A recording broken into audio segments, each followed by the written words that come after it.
warahmatullahi wabarakatuh. Selamat datang di channel aku. Terima kasih udah klik video ini. Jangan lupa subscribe dan aktifkan lonceng notifikasinya supaya tidak ketinggalan video-video menarik dari channel ini.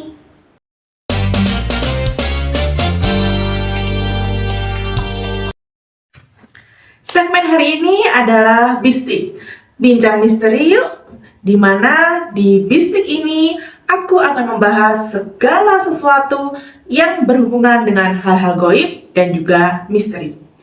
Dan di Bistik episode pertama, aku akan membahas topik tentang ilmu hitam yang akhir-akhir ini sudah mulai booming dan viral karena treat horror yang ditulis oleh Simple Man dan akhirnya diangkat menjadi film oleh MD Pictures.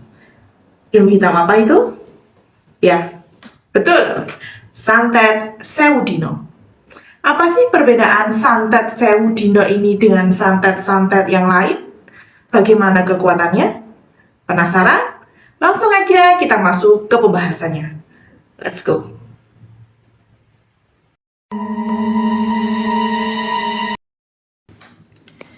Jadi guys, Santet Sewu Dino ini apa yang membedakan dia dengan santet-santet yang lain? Santet Sewu Dino ini dipercaya menjadi ilmu santet yang mengerikan dan mematikan. Kenapa? Karena orang yang mengirimkan santet itu sendiri, dia harus menggadaikan nyawanya kepada jin atau iblis yang membantunya mengirim santet itu kepada targetnya. Dan pengirim santet Sewu Dino ini adalah biasanya orang yang memiliki dendam yang sangat kesumat. Dendam yang begitu membara sehingga ingin benar-benar menghancurkan target tersebut. Lalu hal-hal apa yang bisa terjadi karena santet Sewu Dino ini? Yang pertama, orang akan meninggal tidak wajar. Jelas, yang namanya santet identik dengan mati tidak wajar, tiba-tiba sakit, tiba-tiba muntah darah, tiba-tiba meninggal. Sama santet Sewu Dino pun juga membuat orang tiba-tiba mati tidak wajar. Yang kedua, durasinya lama. Seperti namanya Sewu Dino yang dalam artian 1000 hari. Jadi si target sebelum dia meninggal, dia akan disiksa dulu dengan suatu sakit penyakit, akan disiksa dulu selama 1000 hari akhir dan sebelum dia meninggal. Dan cara kerja santet Sewu Dino ini, dia adalah mencuri jiwa dari keluarga termuda dari si target untuk dirasuki oleh jin yang bernama Sengar Turi. Dan Sengar Turi inilah nanti yang akan menyiksa jiwa tubuh dari keluarga termuda itu, lalu membantai orang lain, membantai keluarganya. Karena santet Sewu Dino ini targetnya itu tidak hanya satu orang, tapi seluruh keluarga, mematikan seluruh garis keturunan si target. Wow, jadi tidak hanya satu orang guys, santet ini membunuh satu garis keluarga. Kalau kalian sudah nonton filmnya Sewu Dino ya, ini seperti Kuncoro yang mengirimkan santet Sewu Dino itu ke keluarga Atmojo, di mana Dela yang menjadi cucunya, menjadi kerabat termuda dari Atmojo itu yang dirasuki Sengar Turi. Nanti Sengar Turi ini yang akan membantai seluruh keluarganya. Bahkan kerabat-kerabat yang lainnya pun juga akan menderita penyakit kulit. Dia menderita penyakit kulit yang mengerikan. Matinya tidak sekaligus, satu persatu dihabisi. Itu cara kerja si santet Sewu Dino ini. Dan santet Sewu Dino ini efeknya hanya bisa diredam oleh ritual yang bernama basuh sedo. Dia basuh sedo itu seperti memandikan jenazah, tapi menggunakan kembang 7 rupa, dan nanti ada ritual-ritual tertentu yang harus dilaksanakan. Bahkan yang memandikan atau yang melakukan ritual basuh sedo itu wetonnya harus sama dengan si pengirim. Jadi kita harus tahu, oh, si pengirim santet Sewu Dina ini siapa, kemudian wetonnya apa. Nah, kita carikan orang yang memiliki weton yang sama untuk menangkal si santet Sewu Dina ini. Dia melakukan ritual basuh sedo, dan nantinya dia juga yang akan masuk ke alam gaib, memerangi Sengar Turi untuk membawa kembali jiwa yang telah dipenjara itu. Baru bisa menangkal santet Sewu Dina.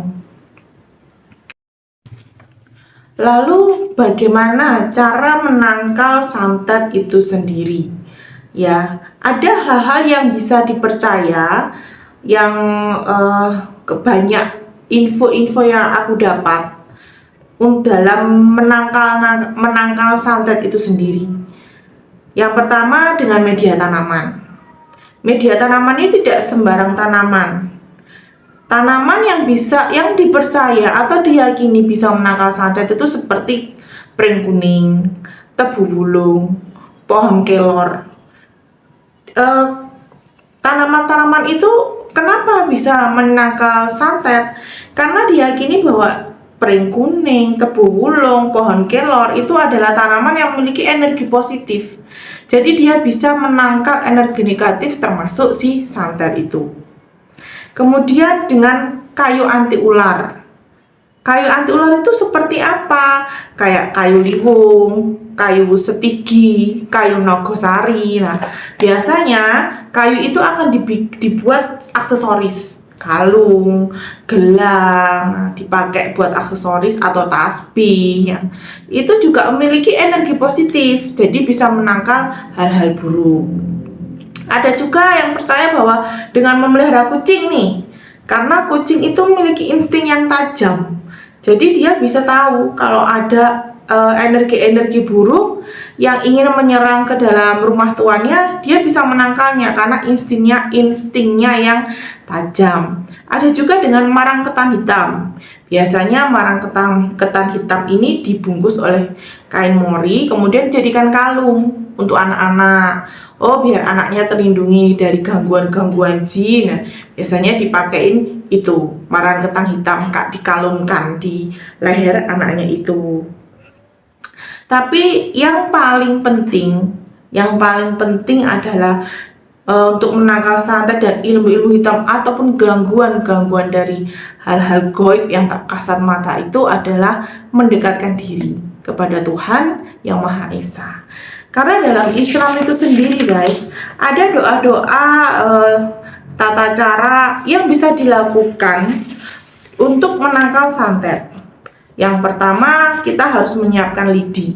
Lidi tapi bukan lidi baru, tapi lidi yang sudah dipakai untuk nyapu sehingga dia mengecil dan sudah cuklak-cuklak gitu loh. Lidi yang seperti itu. Terus kemudian kita bersihkan diri dulu, mandi besar sama berwudu. Lalu membaca basmalah serta la haula wala quwata illa billah masing-masing sebanyak 7 kali. Yang ketiga, membaca surat Al-Falaq sebanyak 3 kali, serta surah Al-Ikhlas sebanyak 3 kali. Lalu lidi itu ditancapkan atau ditaruh di lantai mengelilingi orang yang terkena santet itu. Kemudian membaca basmalah 66 kali, kemudian ditiupkan ke orang yang terkena santet itu. Kemudian dilanjutkan membaca surat Al-Fatihah 1 kali. Setelah itu membaca lagi surah Al-Mu'minun ayat 55 dan 115, Asy-Syura ayat 130, Al-Arifah ayat 117, Al-Ankabut ayat 57, dan tutup dengan surah Al-Falaq. Lalu pundak orang yang terkena santet itu ditepuk-tepuk. Nah, ini pedoman secara Islami. Kalau menurut kalian bagaimana? Apakah kalian punya info-info lain yang harus ditambahkan? Wawasan-wawasan lain yang bisa ditambahkan lagi? Boleh kalian tulis di kolom komentar. Kita sharing ya, kita sharing wawasan, kita berbagi ilmu di Bistik. bincang misteri yuk. Oke guys, Bistik episode 1 hari ini tentang Santet Sewu Dino itu yang bisa saya bagikan. Pembahasan ini yang bisa saya sampaikan. Kurang lebihnya kalian bisa nambahin di kolom komentar ya. Oke, assalamualaikum warahmatullahi wabarakatuh. See you di next video.